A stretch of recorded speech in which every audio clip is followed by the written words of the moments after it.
Selamat sore Bapak. Sore, Ade.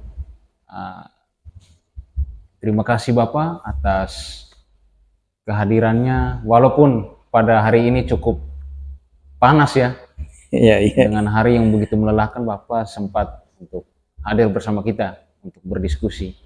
Oh ya Bapak, sebelum kita memulai nih mengenai diskusi kita pada hari ini, ingin Bapak memperkenalkan diri, ya biar kita bisa saling mengenal begitu. Oke, terima kasih. Pertama-tama saya ucapkan terima kasih karena saya sudah diundang di dalam podcast. Iya Bapak. Ya, terima kasih. Eh, Perkenalkan, nama saya Haji Muhammad Topansyah, SH, MH. Jadi saat ini saya lagi kuliah S3 di Universitas Muslim di Makassar. Di Makassar. Ya, ya insya Allah bulan-bulan 2 lah sudah bisa rampung ya. Saya calon DPR RI dari Partai Golkar nomor urut 2, Dapil Papua Selatan. Mungkin itu dulu ya. Oh ya, baik. Menarik ini. Bapak adalah seorang politisi ya. Kebetulan caleg DPR RI, Ya. Dapil Papua Selatan. Nah, di sini kebetulan saya sebagai pemuda mengundang Bapak, pasti orang akan berpikiran aneh-aneh lah. Tapi di sini kita ingin memberikan pandangan politik kepada masyarakat pada umumnya dan secara khusus kepada kaum-kaum muda yang dimana pada hari ini melek akan politiknya itu masih sangat minim. Nah, Bapak ini kan sebagai caleg legislatif. Nah, kira-kira yang Bapak amati selama ini berdasarkan realitas sosial yang terjadi di kalangan masyarakat, sampai Bapak terjun ke dunia politik ini, itu kenapa? Karena ada fenomena politik yang tidak baik atau bagaimana gitu? Ini sangat menarik pertanyaan ini ya. Jadi saya sebenarnya background saya adalah pengusaha, kontraktor, dan bukan pengurus partai politik apapun, tapi saya memang calon DPR RI dari Partai Golkar urutan 2. Ini motivasi saya ya. Kan ini kenapa kontraktor seorang swasta ini bisa masuk terjun di Dunia politik. dunia politik.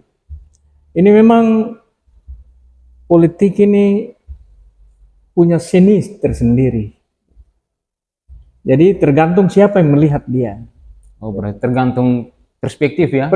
Perspektif siapa yang melihat ini.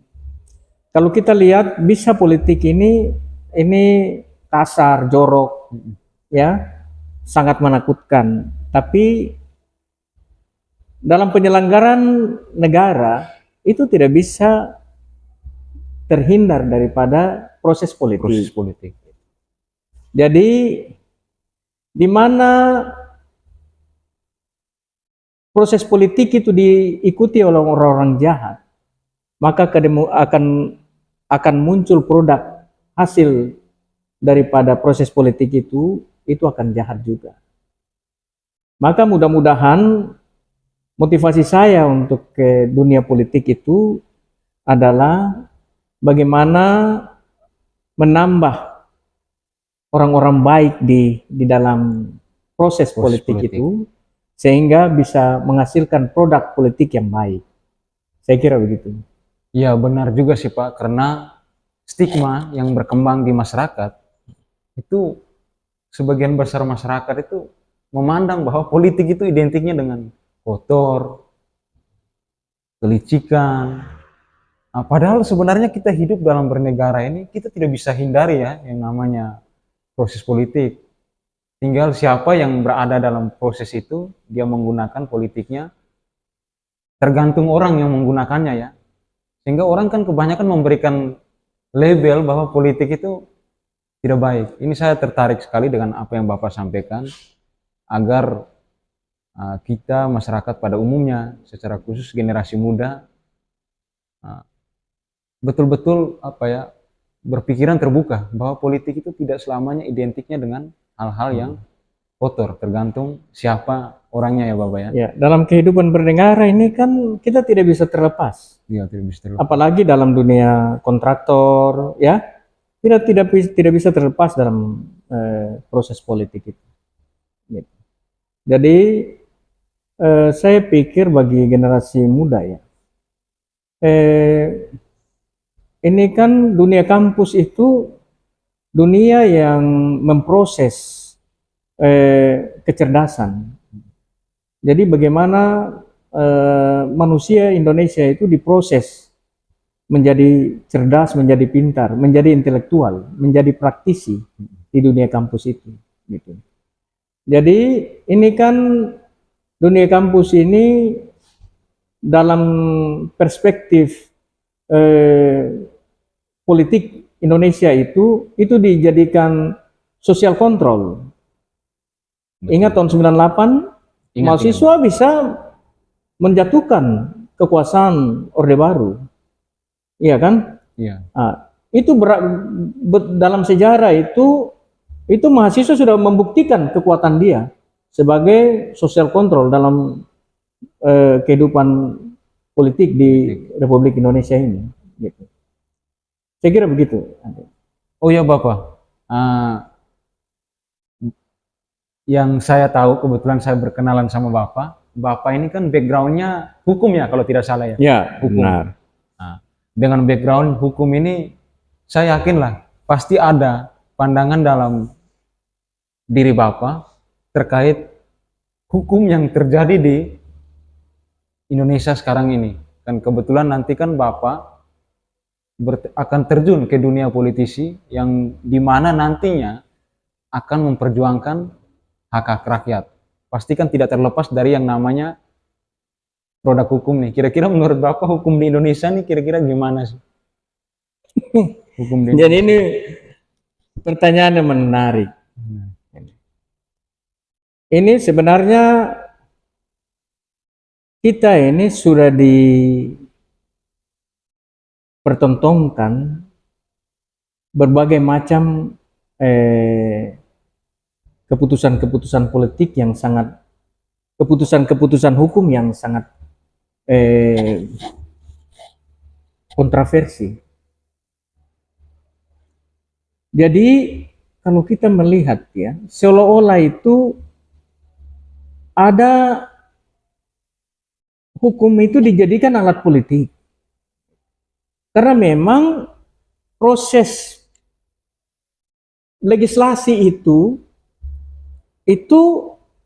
melalui proses politik. Suka tidak suka ya? Suka tidak suka. Presiden itu kan dihasilkan oleh proses politik. Proses pilpres.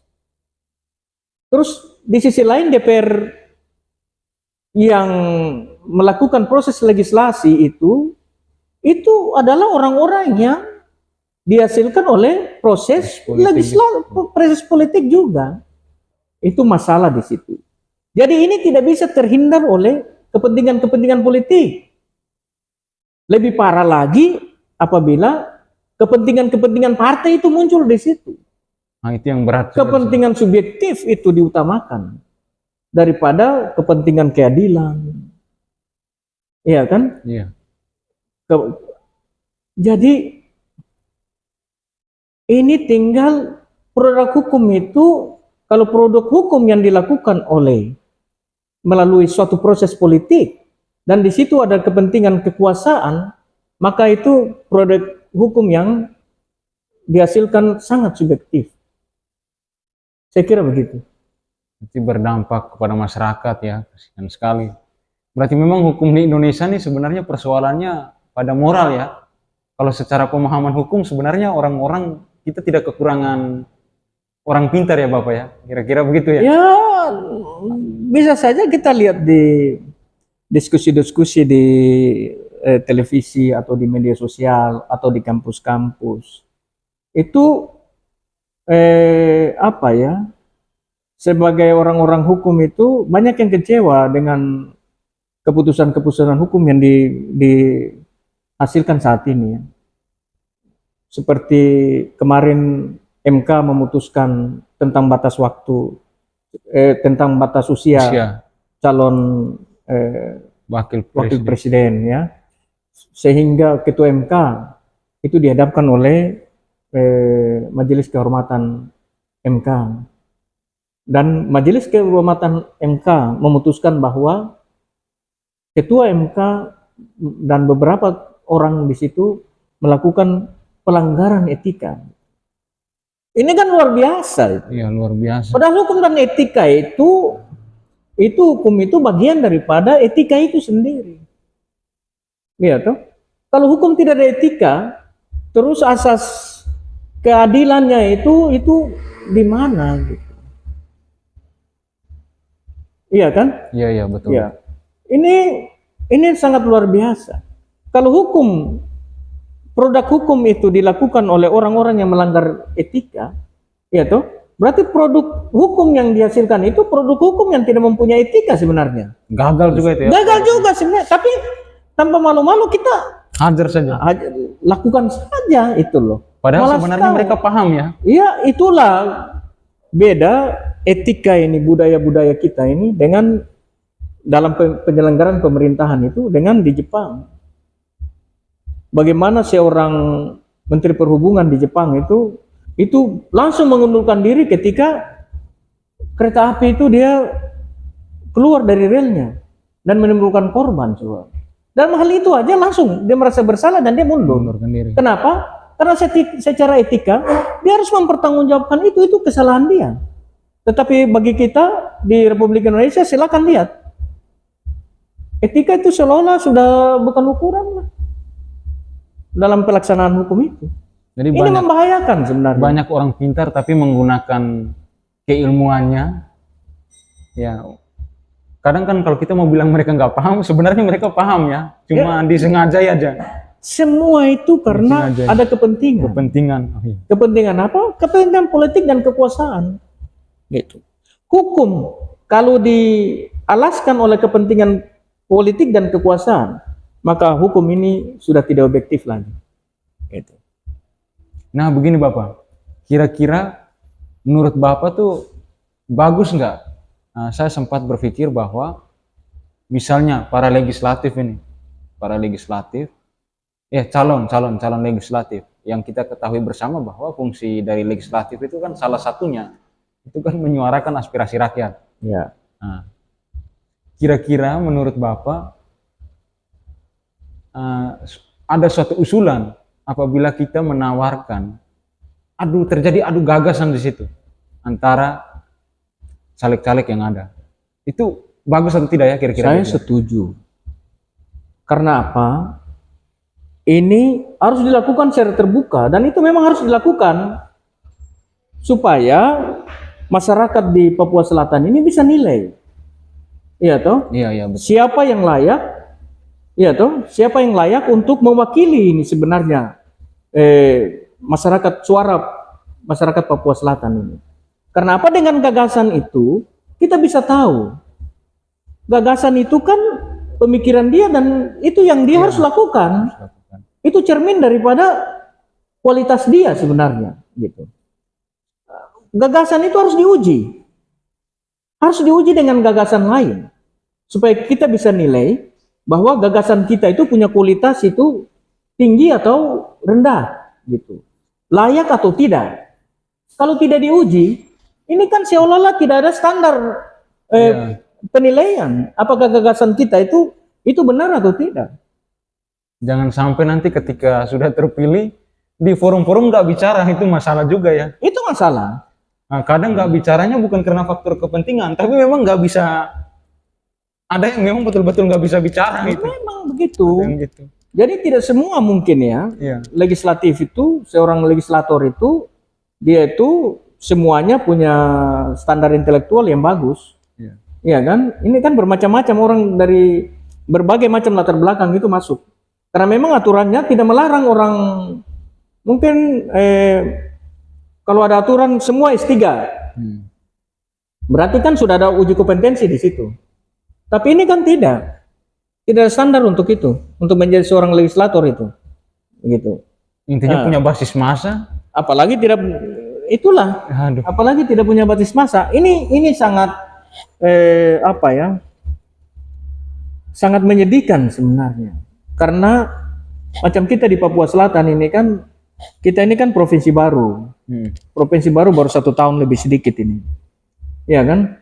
Ini dengan berbagai macam permasalahan gitu. Yang harus kita lakukan. Iya, saya juga jarang lihat sih DPR perwakilan Papua itu ribut-ribut. Kayak sampai muncul di berita. Ya, Jarang sih. iya. Jarang. Ini tergantung kualitas. Iya. Kualitas politik, iya toh, kualitas intelektual dia dalam menanggapi permasalahan Papua Selatan atau permasalahan bangsa ini, gitu. Jadi menurut saya, seorang legislator asal Papua Selatan itu, dia ke Jakarta itu di gedung parlemen itu isi otaknya itu adalah bagaimana menyelesaikan permasalahan di Papua Selatan, meningkatkan taraf hidup masyarakat Papua Selatan, membangun infrastruktur, membangun kesehatan, membangun pendidikan di Papua Selatan. Dia harus tahu. Kalau dia tidak menguasai permasalahan ada di Papua Selatan, terus ketika dia terpilih, terus dia mau bicara apa gitu? Ini kan permasalahan itu. Maka saya secara pribadi saya setuju. Mungkin kita semua calon DPR RI lah, ya toh, kita aju dari berbagai macam partai itu, kita kumpul dan kita bagaimana sumbangkan pikiran untuk kemajuan provinsi Papua Selatan ini. Iya, karena ini kan mewakili provinsi ini. Itu dia, mewakili. Skopnya kan berbeda. Gitu Ade. Ini Bapak, Bapak kan pasti pernah mengalami, ya kan, pernah mengalami peristiwa-peristiwa mungkin di masa muda. Ya. Kan ketika seseorang ingin mencalonkan diri entah di legislatif ataupun di eksekutif, pasti kan punya spirit nih. Nah, ini yang saya penasaran. Kira-kira spirit apa sih yang menggerakkan hati Bapak sampai yang sebenarnya, ya dalam tanda kutip sebenarnya kan, sudah nyaman dalam dunia bisnis ini. Ya kan, sudah nyaman dalam dunia bisnis, ngapain lagi, apalagi yang mau dikejar. Nah, ketika terjun ke dunia politik, berarti ada spirit yang menggerakkan Bapak. Kira-kira spiritnya itu apa sih sampai Bapak? Jadi begini, kita kalau masih berpikir untuk diri kita sendiri, itu kita belum jadi manusia. Ketika kita diberikan kelebihan oleh Tuhan, maka seharusnya kelebihan itu diberikan kepada orang yang kekurangan. Spirit saya, dengan yang tadi seperti Ade katakan bahwa saya sudah masuk dalam zona nyaman, ekonomi dan sebagainya. Tetapi jangan kita menutup mata bahwa di samping kita ini banyak orang-orang yang masih perlu uluran tangan. Tuhan memberikan kelebihan kepada kita karena masih ada orang kekurangan. Tuhan memberikan rezeki, berkat kepada kita karena di dalam berkat itu ada bagian orang yang kekurangan.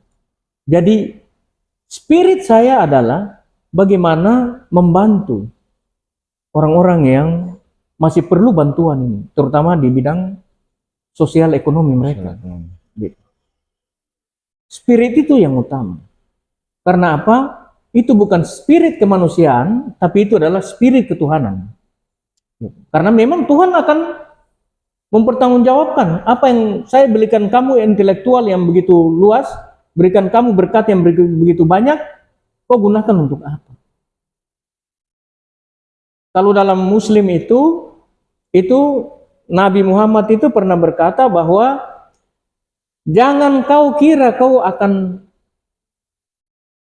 masuk surga. Kau cium bau surga saja, itu kau tidak bisa cium. ketika kau dalam keadaan kenyang, sedangkan tetanggamu dalam keadaan Dan lapar. lapar. Itu pesan yang luar biasa, pesan moral, pesan etika Yang harus dijalankan, yang harus dijalankan, diterjemahkan dalam kehidupan sehari-hari. diterjemahkan dalam kehidupan sehari-hari. Ini luar biasa, gitu.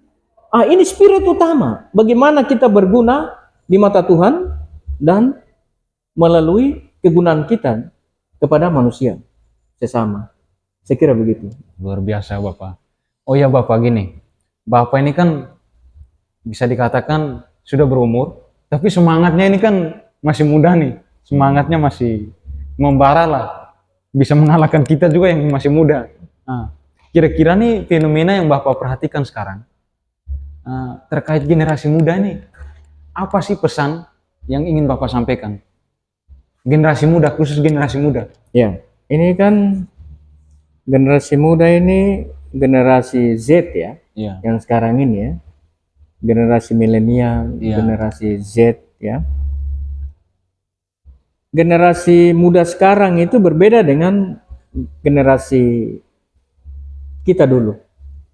Jadi memang Tuhan hadirkan orang dengan waktu, dengan orang yang berbeda. Jadi Tuhan menghadirkan itu generasi-generasi itu tuh berbeda-beda. Sehingga kita tidak bisa adakan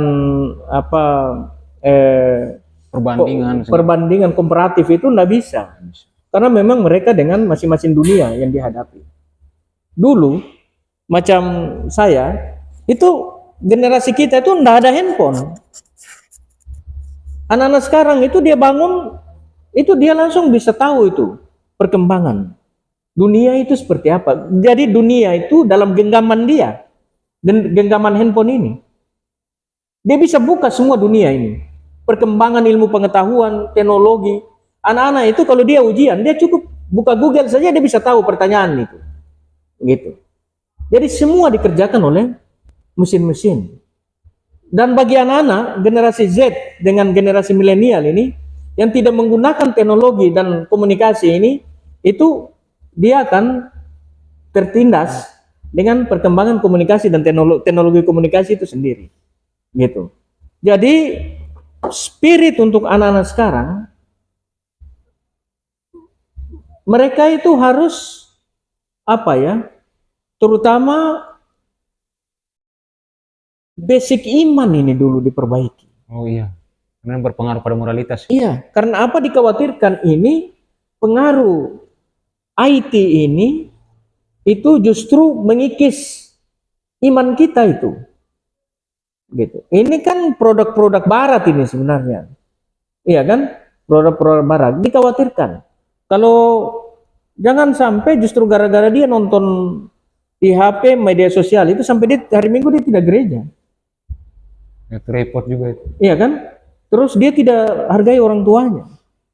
Karena kebanyakan anak-anak nih kalau dia pegang HP, kalau orang tuanya pergi dia tidak cari. Tapi HP-nya tidak ada, dia akan cari itu HP-nya di mana. Ini adalah fenomena yang luar biasa ini yang saya lihat. Iya toh? Maka generasi Z dan generasi milenial ini dia harus tekuni apa yang dia punya, apa yang bisa dia lakukan. Dia tekuni. Karena dengan ketekunan di situ dia bisa menghasilkan sesuatu. Gitu.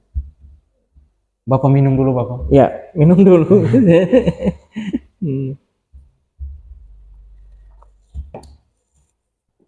Berarti generasi Z sama milenial ini kita lihat saja apa yang mereka butuhkan ya. Apa yang mereka butuhkan? Dulu kan kita pergi sistem pendidikan dulu itu berbeda dengan sistem pendidikan sekarang. Sistem pendidikan di zaman milenial ini semua melibatkan teknologi dan informasi. Gitu.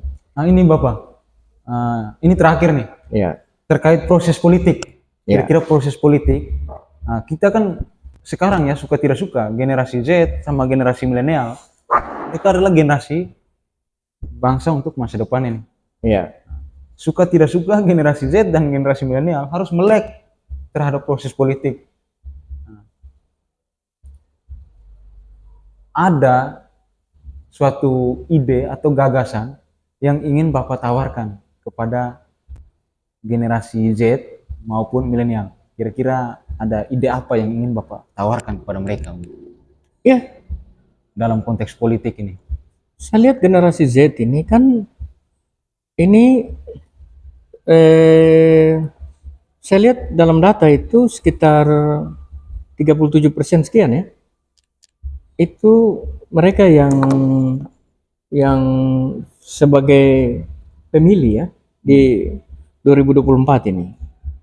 Itu generasi milenial itu 66,8 juta, generasi Z itu 57 juta, generasi X 57 juta 500, generasi Z 46 juta 800 ribu, baby boomer itu 28, sekian. Jadi ini generasi milenial dan Z ini kalau ditambah ini 100 juta lebih. Sedangkan data pemilih kita itu 204 juta sekian. Berarti dia 50 sekian persen. Ya? Lumayan banyak ya. Lumayan banyak. Maka kalau kita lihat fenomena sekarang, orang kampanye itu melibatkan generasi anak-anak muda itu, generasi Z itu. Gitu. Untuk apa? Untuk bagaimana merangkul itu pemilih-pemilih Z itu, pemilih-pemilih milenial itu untuk kemenangan mereka itu. Gitu. Jadi memang tidak bisa terlepas. Nah, terus bagaimana generasi Z ini untuk berpartisipasi dalam politik? Ya. Banyak calon-calon milenial di partai-partai ini sekarang. DPR RI, di DPR. Coba lihat itu fenomena generasi Z dan milenial ini ditangkap oleh Partai Solidaritas Indonesia. Itu isinya semua kaum milenial dan generasi Z. Tidak jarang orang tua di situ. Dan mereka kampanye dengan mengambil isu-isu anak muda. Ada yang dalam balihonya itu dia kasih love, pegang bunga mawar. Padahal sebenarnya proses politik itu bukan soal tua muda ya, tapi siapa muda nggak masalah, tua nggak masalah, intinya punya kemampuan, punya skill. Punya skill. Iya kan? Jadi seolah-olah itu gimmick-gimmick saja yang mereka pengujian terhadap gimmick, bukan pengujian terhadap intelektual dia. Nah, ini yang jadi masalah. Kalau dia terpilih, dia hanya menguasai gimmick-gimmick itu, terus dia mau bicara gimmick di DPR RI itu, kan lucu itu. Tidak mungkin. Tidak mungkin. Tapi Anda lihat ya, Gojek itu penghasilannya berapa triliun itu? Iya toh? Ya, lumayan. Itu dilakukan oleh generasi milenial yang punya Gojek itu. Terus penjualan secara online. Iya toh? Kafe-kafe. Itu dilakukan oleh generasi Z, milenial. Jadi sebenarnya jangan katakan bahwa generasi Z dan milenial ini mereka tidak punya kualitas, tidak. Justru dengan kualitas mereka, penguasaan IT mereka itu, pemasaran yang luar biasa itu, mereka justru menguasai ekonomi itu. Bisa jadi bahan untuk kolaborasi ya. Kolaborasi. Terus di bidang politik apa? Sistem kampanye apa? Semua itu mereka yang rancangkan. Itu luar biasa anak muda itu. Nah sekarang kalau kita lihat itu kan ada generasi Z yang dipanggil dari masing-masing partai untuk saling berdebat. Iya toh? Jadi apa yang dia siapkan, kita harus melalui suatu proses pendidikan di kampus-kampus. Karena apa? Disitulah ada pengujian intelektual, pengujian gagasan di kampus-kampus itu.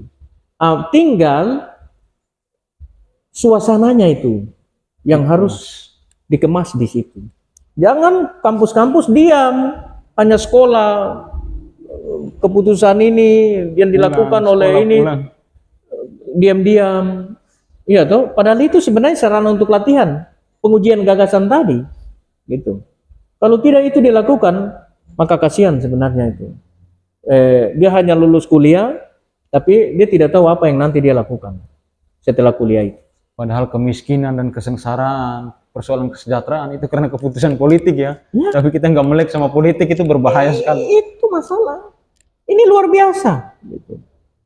Apalagi pemimpin-pemimpin politik ini, kekuasaan ini, dia hanya berpikir kekuasaannya, tidak berpikir tentang rakyat. Lebih bahaya ini. Iya toh? Padahal dalam Undang-Undang Dasar itu rakyat ini dijamin kesejahteraan dalam Undang-Undang Dasar itu. Gitu. Begitu Ade. Ini Siap. luar biasa. Siap. Proses menghasilkan itu pemimpin yang berkualitas dan legislator yang berkualitas, ini saatnya proses. Maka rakyat harus memilih yang sebenarnya. Rakyat yang memilih ini harus hati-hati. Sehingga apa yang dihasilkan itu oleh pemilihan legislatif dan pemilihan presiden, pemilihan DPD itu orang-orang yang berkualitas dan mempunyai kepedulian terhadap kemiskinan rakyat ini. Gitu. Saya kira begitu, Ade. Baik, terima kasih banyak Bapak atas waktunya yang telah bersedia membersamai saya bersama kita generasi muda untuk berdiskusi. Kiranya dengan apa yang telah Bapak sampaikan bisa menjadi bahan refleksi baik untuk saya dan teman-teman lain.